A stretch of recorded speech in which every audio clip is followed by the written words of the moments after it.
أي نعم، هذا شيطان بيتكلم معكم الشيخ عبد الرحمن نويبت والشيخ مشهور الزهراني.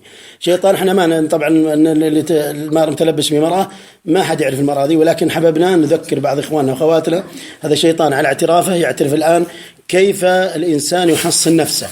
يعني تفضل. يحصن نفسه بالأذكار والقرآن الكريم. وش بعد؟ أذكار إيش؟ الصباح والمساء يعني ولا؟ أذكار الصباح والمساء. يقول الله بسم الله الذي لا يضر مع اسمه شيء في الأرض ولا في السماء وهو السميع العليم. أيوة، مش بعد؟ أو يقول اللهم إني أعوذ بكلمات الله التامات من شر ما خلق. ممتاز. أو يقول آية الكرسي. نعم. والطواقل ثلاثتهم. نعم ممتاز. أو وقت النوم يرفض فراشه 3 مرات. يا سلام. وبعدها يروح يتوضأ. ممتاز. وإذا رقد يقول بسم الله وضعت جنبي وبك أرفعه. نعم. فنقبضت نفسي فارحمها. وأن أمسكتها فارحمها بما تحفظ بعبادك الصالحين. وآية الكرسي ولا ما تقراها؟ ما يحتاج. وآية الكرسي. طيب إذا قرأت الكرسي يصير في شيء يجي ملك يحرسه يعني ولا شلون؟ يحرسه. أكيد.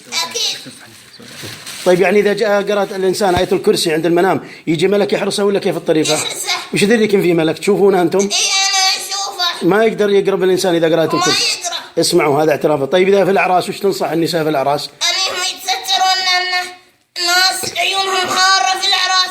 قوية. بعضهم ما تصلي وبعضهم ما تذكر ربها. وش بعد؟ سهل دخول الجن. يعني ان الشياطين اكثر شيء يتواجدون في قصر الافراح. في الافراح. ايوه.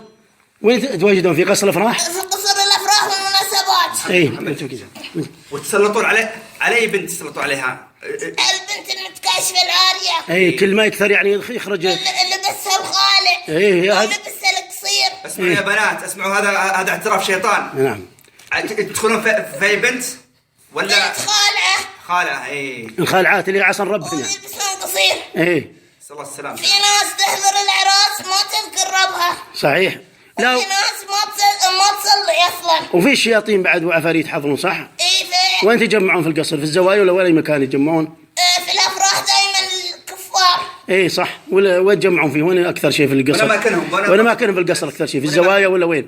في الزوايا. وش بعد؟ ومن عيون الناس. يعني بس يتصيدون الإنسان يحسد. المرأة تحسد المرأة ثم يدخلون بعينها. يمتزجون ويدخلون معها صح؟ أيوة. هذه طريقتهم. أيوة. طيب إن شاء الله. طيب. في سؤال أخير، وش تنصح النساء قبل ما يذهبون للأفراح قاعات الأفراح؟ يتحصنون ويلبسون سواتر. ممتاز. نعم هذه نصيحة. وش أكثر مشاكل البنات بعد ما يرجعون من الزواجات؟ تحصل مشاكل كثيرة. وش السبب؟ إرهاق، تعب. أيوة. وش بعد؟ 3 أيام متواصلة تتعب من يدينها ورجولها وأسفل ظهرها. يعني هذا أثر أنها انصابت. انصابت. سقوط شعرها استمرار. هذه كلها أثار بعد الزواج. أيوة. بعد حضور حفلات الزواج. تتشوه شوي ملامحها. طبعا أنتم سبب أكيد، أنتم السبب أقوى سبب. أيوة إحنا السبب. أنت تستغلون عيون الإنس تدخلون بها لأنهم منفذ لكم. أيوة يصير مخرج. زي السهم تمسكونه وتدخلون الجسد صح؟ أيوة. الله يكفينا شركم وشر من وراكم يا حي يا قيوم.